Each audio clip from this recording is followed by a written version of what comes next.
Hello everyone, আজকে এসে গেছে একটা নতুন ক্লের আর্ট নিয়ে। এই পদ্ম ফুলটা আজকে বানাবো, যার জন্য আমি ইউজ করে ফেলা ওই বোরোলিনের ক্যাপ, তার উপর একটু সেলোটেপ লাগিয়ে নেব। এই বোরোলিনের ক্যাপের ওপরের দিকটাও ইউজ করা যেতে পারে, কিন্তু ওটা স্লিপি হচ্ছিল, তাই আমি অপোজিট দিকে করলাম। কিন্তু সেলোটেপ লাগানোর পরে একই রকম স্লিপি ছিল বলে আমি ভাবলাম কার্ডবোর্ড কেটে সাইজ করে রাউন্ড একটা কার্ডবোর্ডের শেপ করে তারপরে যদি ক্লেটা লাগানো যায় তাহলে স্লিপি ভাবটা থাকবে না, কাজটা সহজ হবে। ঠিকঠাকভাবে সাইজ করে সমস্ত ক্লেটা লাগিয়ে নেওয়ার পরে পদ্ম ফুলের মাঝে যে গোল গোল কালো ডটগুলো হয় ওগুলো ফেব্রিক কালার দিয়ে, কালো রঙের ফেব্রিক কালার দিয়ে করব। আর এই পুরো কাজটার জন্য কিন্তু আমি সুপার ক্লে ইউজ করেছি। চলো এবার ওই ডটগুলো তৈরি করা, ডটগুলো করে নেওয়া যাক।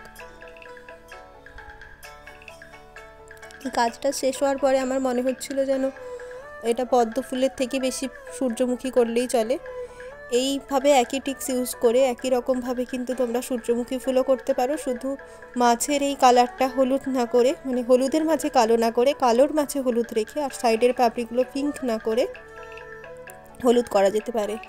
তো গোলাপি কালারটি ইউজ করেছি। আর প্রথম পাপড়িটা আমি কার্ডবোর্ড কেটে লাগিয়েছি, কারণ যারা হাত দিয়ে শেপটা আনতে পারবে না তারা আগে কার্ডবোর্ডটা কেটে নিয়ে তার উপর ক্লে বসিয়ে পাপড়িটা বসাতে পারো, তাতে কাজটা সুবিধা হবে।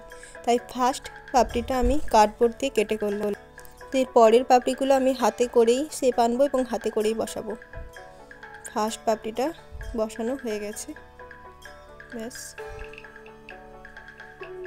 এবার এক এক করে নেক্সট পাপড়িগুলো করা যাক। এগুলো হাত দিয়েই শেপ আনবো।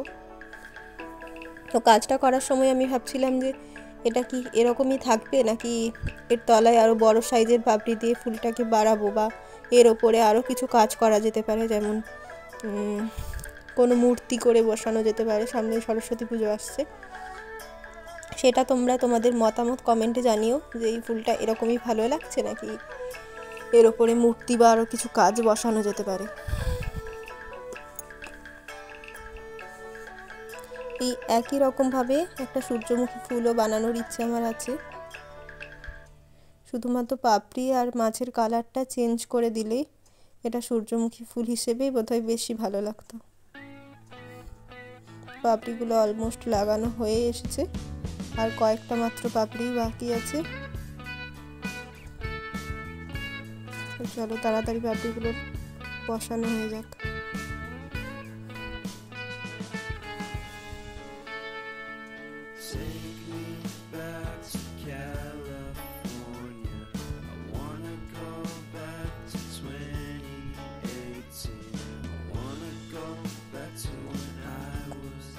খুবই সহজ কাজটা, একটা পাপড়ি বসাতে পারলে সেই একই রকমভাবে বাকি সব পাপড়িগুলো বসানো যাবে। আর ফাইনালি এটা ছিল লাস্ট পাপড়ি, আর কাজটা কমপ্লিট হয়ে গেছে। তো সবাই বলো কেমন লাগছে কাজটা।